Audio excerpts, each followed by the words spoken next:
இந்தி வேண்டாம் என்று சொல்வதற்கு நியாயமான பல காரியங்களை விமர்சிப்பவர்கள் சொல்லும்போது, இந்தி வேண்டும் என்று சொல்வதற்கு சில காரணங்களை சொல்வதை கேட்கும்போது உண்மையிலேயே வேடிக்கையாக இருக்கின்றது. கும்மிடிப்பூண்டி தாண்டி சென்றால் ஒரு கிளாஸ் தண்ணி குடிப்பதற்கு கூட ஹிந்தி தேவைப்படுகிறது என்று ஒரு தலைவர் சொல்கின்றார்.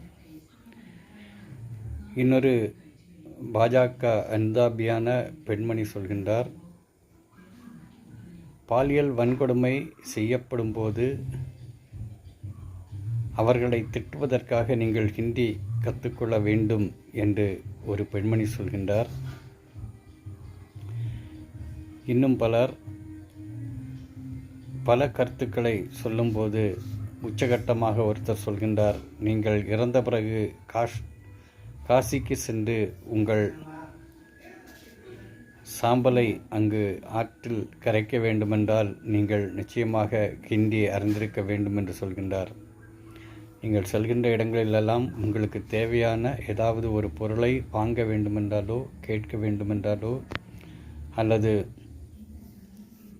பல பிரச்சனைகள் வரும்போது அதிலிருந்து தப்பித்துக் கொள்வதற்காக உங்களுக்கு இந்தி தேவைப்படுகிறது என்று சொல்கின்றார்களே தவிர, இந்தி நாம் கற்றுக்கொண்டால் உங்கள் வாழ்க்கையில் இன்ன முன்னேற்றங்கள் வரும், உங்களுக்கு ஒரு வேலைவாய்ப்பு கிடைக்கும், அல்லது நீங்கள் உயர்ந்த இடங்களை நோக்கி பறந்து செல்லலாம் என்றெல்லாம் யாருமே சொல்லவில்லை.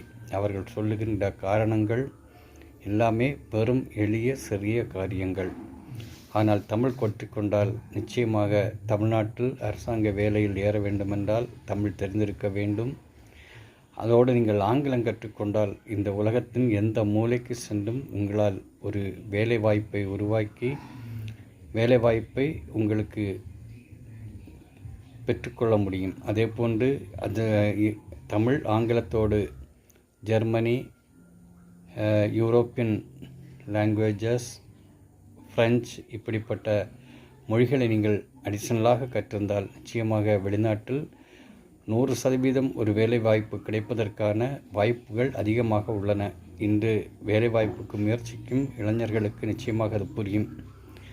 இதுபோன்று நாம் பல மொழிகளை கற்க வாய்ப்பு இருக்கும்போது கற்றுக்கொள்வது சிறப்பு. இந்தியோ சமஸ்கிருதமோ இவர்கள் 3வது மொழியாக வைத்திருக்கின்றார்கள் என்பதைத்தான் இந்திய அளவில் கிடைத்த பட்டியலை பார்க்கும்போது அப்படித்தான் இருக்கின்றது. இது ஒரு மிகப்பெரிய சதி என்பதை நாம் உணர்ந்து கொள்வோம்.